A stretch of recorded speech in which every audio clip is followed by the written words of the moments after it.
누가복음 14장 15절에서 24절입니다.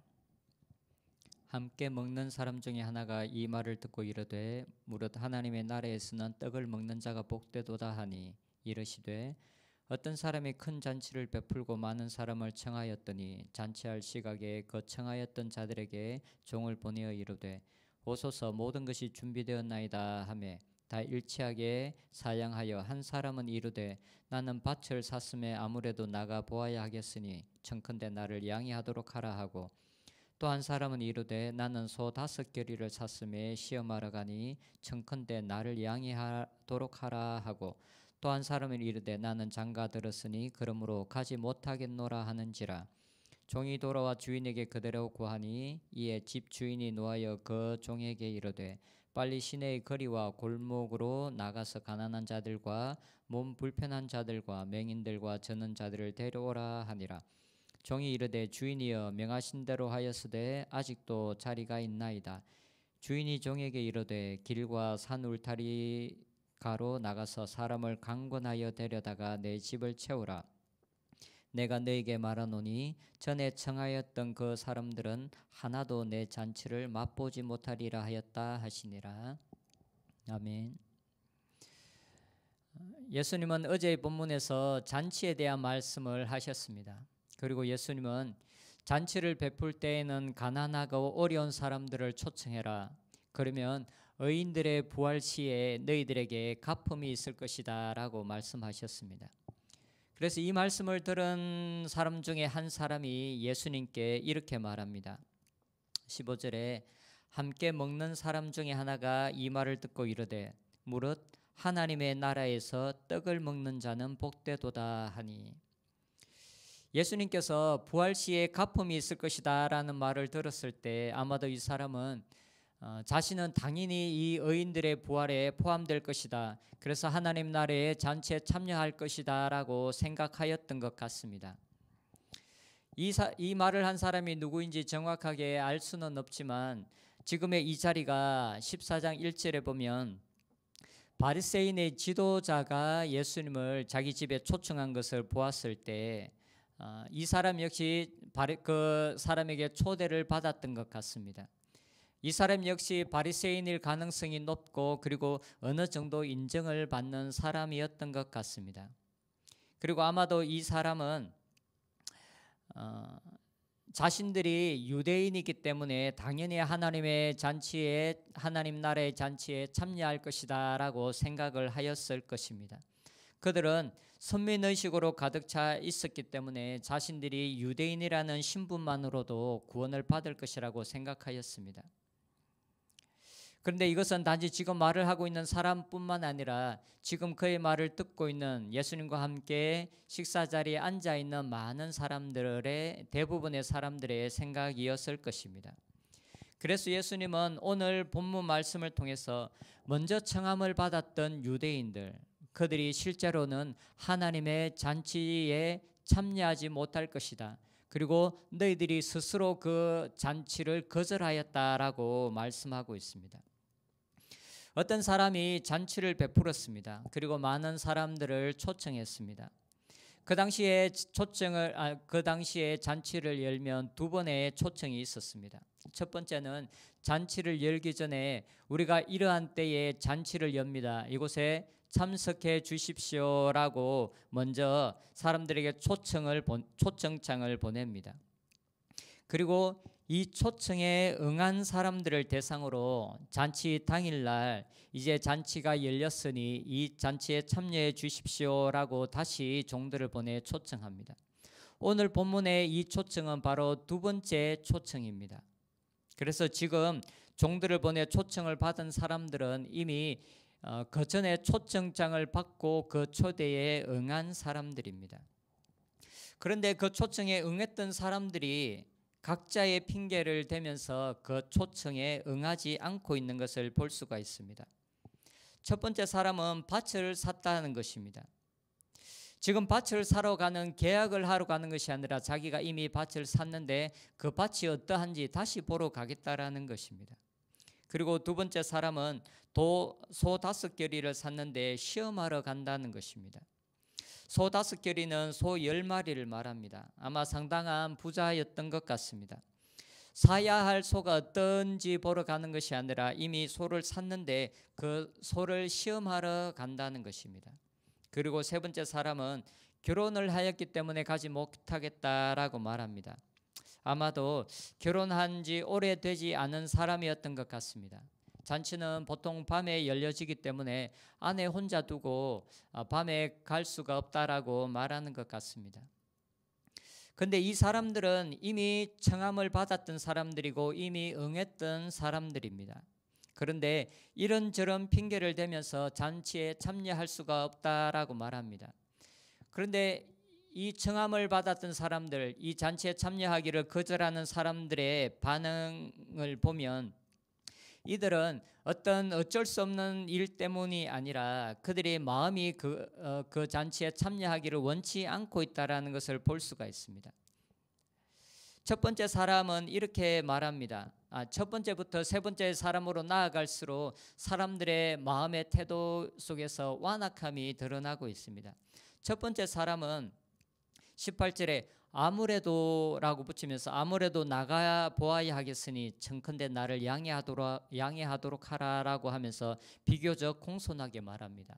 그런데 두 번째 사람은 아무래도라는 말을 빼고 청컨대 나를 양해하도록 하라라고만 말합니다. 그리고 세 번째 사람은 그러므로 가지 못하겠노라라고 하면서 무례하게 말합니다. 이와 병행을 이루는 마태복음을 보면 세 번째 그룹의 사람들은 거절할 뿐만 아니라 종들을 잡아 때리고 죽이기까지 합니다. 그 사람들의 마음이 완악한 것을 표현하고 있습니다. 유대인들은 하나님의 나라의 잔치에 참여하기를 원했고 그리고 당연히 자신들은 그 잔치에 참여할 것이라고 생각하였습니다. 그러나 실제 그 잔치가 열렸을 때는 그들은 그 잔치에 참여하는 것을 거부하였습니다. 그리고 마음이 완악하여서 그 잔치에 그 주인공 되시는 예수님을 또한 죽이기까지 하는 마음의 완악함을 보였습니다. 그래서 예수님은 먼저 초청을 받았던 유대인들이 아니라 이방인들이 바로 그 잔치에 초청을 받게 될 것이고 그들이 참여하게 될 것이다라고 말씀하고 있습니다. 그래서 이방인이었던 우리들이 이제 예수님의 그 하늘나라의 잔치에 참여하는 자들이 되었습니다. 하지만 우리들은 그 하나님의 나라의 잔치에 참여하는 자들로서 그리고 초청을 받은 사람으로서 우리가 분명하게 기억해야 할 것이 있습니다. 그것은 그 하늘나라의 잔치를 참여하기 위해서는 하나님께서 우리에게 요구하시는 합당한 삶이 있다라는 것입니다. 오늘 본문에 이어지는 내일의 본문에서는 바로 예수님을 따르는 제자들이 치러야 할 대가가 있다라는 것을 분명하게 말씀하고 있습니다.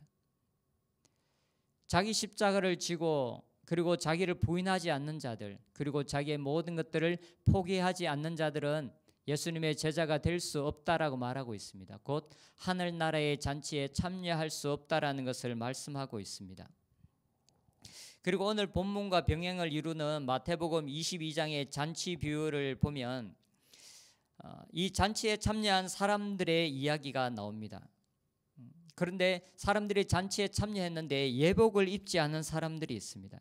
그래서 그 잔치를 연 주인이 예복을 입지 않고 잔치에 참여한 사람들을 내어쫓는 이야기가 기록되고 있습니다. 여기서 잔치에 참여한 사람들이 입어야 할 예복은 바로 성도들에게 요구되어지는 거룩함이고 성도들에게 요구되어지는 합당한 삶입니다. 이것은 우리가 예수님을 믿음으로 덧입게 되는 칭의를 말하는 것이 아닙니다. 여기서 우리가 입어야 할 예복은 우리가 예수님을 믿음으로 얻게 되는 칭의가 아니라 그리스도인들에게 잔치에 참여한 사람들에게 요구되어지는 합당한 삶, 곧 의로운 행실을 말합니다. 이것은 대부분의 학자들이 공통적으로 말하고 있는 사실입니다. 우리가 하나님의 나라에 초청을 받은 사람들에게는 그 합당한 삶을 요구하고 있습니다. 유대인들이 초청을 받았지만 그들이 예수님을 받아들이지 않았기 때문에 잔치에 참여할 수가 없게 되었습니다. 이러한 일들은 우리들의 삶에도 여전히 일어날 수가 있습니다. 먼저 초청을 받았지만 유대인들이 거부했던 것처럼 우리들 역시 초청을 받았지만 우리 역시 그것을 거부할 수가 있습니다. 합당한 삶을 살지 않은 자들은 그 잔치에 쫓겨난다라고 마태복음이 분명하게 말하고 있습니다. 그것은 로마서에서 바울 역시도 분명하게 말하고 있습니다. 바울은 로마서 11장에서 하나님이 원가지들도 아끼지 아니하였은즉 너도 아끼지 아니하리라라고 말씀하고 있습니다. 오늘의 본문의 사람들은 이런저런 핑계를 대었습니다. 그런데 그 어떤 것도 바른 핑계가 될 수가 없습니다. 자신들이 생각할 때 그것이 얼마나 크든 그러나 그것이 핑계가 될 수가 없습니다. 하나님께서 우리들에게 주시는 너는 잔치에 들어갈 수 있는 기회는 한 번밖에 없습니다. 이 땅에서 한 번밖에 없습니다. 또한 그것은 영원한 것입니다. 이 땅에서 우리가 그 기회를 놓쳐버리면 다시는 그 잔치에 들어갈 수가 없는 것입니다. 하나님께서 여시는 잔치는 너무나 크고 너무나 소중한 잔치입니다. 그래서 우리는 결코 그 잔치를 포기해서는 안 되고 놓쳐서는 안 되는 이 세상에 그 어떤 것보다 귀한 잔치입니다. 그래서 우리가 이 땅에서 어떤 핑계를 댄다 할지라도 그것이 합당한 핑계가 될 수가 없는 것입니다. 예수님은 이 잔치를 보물과 같다라고 말하고 있습니다. 그래서 이 보물을 발견한 사람들은 자기의 모든 소유를 팔아서 그 보물을 사야 된다라고 말하고 있습니다. 우리의 이 생에 그 어떤 것보다 소중하고 값진 것이 바로 이 보물을 얻는 것, 이 잔치에 참여하는 것입니다. 우리는 이 땅에서 이 잔치에 참여하는 자로 부르심을 받았습니다. 그리고 하나님께서 또한 이 잔치에 참여하는 자들에게 그 잔치에 참여하기에 합당한 삶을 요구하고 있다라는 것도 우리가 분명하게 기억했으면 좋겠습니다. 그래서 이 땅을 살아가면서 우리가 이 부르심에 합당한 삶을 살아감으로 우리 역시 하나님께서 우리를 초청하신 그 잔치에 기쁨으로 참여하는 저희들이 되었으면 좋겠습니다. 기도하겠습니다. 하나님 감사합니다. 우리들에게 이 잔치에 참여하라고 초청하여 주셔서 감사합니다. 이 세상에 그 어떤 것보다 소중하고 귀중한 이 잔치에 저희들을 불러주셔서 감사합니다. 그리고 또한 이 잔치에 참여하기 위해 우리가 치러야 할 대가가 있고 또한 요구되어지는 합당한 삶이 있다라는 것도 우리가 분명하게 기억하게 하여 주시옵소서. 그리하여 우리가 이 땅을 살아갈 때 주님을 사랑하며 우리에게 붙여주신 모든 이웃들을 사랑하며 거룩함을 쫓아 살아가는 자들이 될 수 있도록 축복하여 주시옵소서. 그리하여 마지막 하나님의 잔치에 참여하는 저희들이 되게 하여 주시옵소서. 예수님의 이름으로 기도드립니다. 아멘.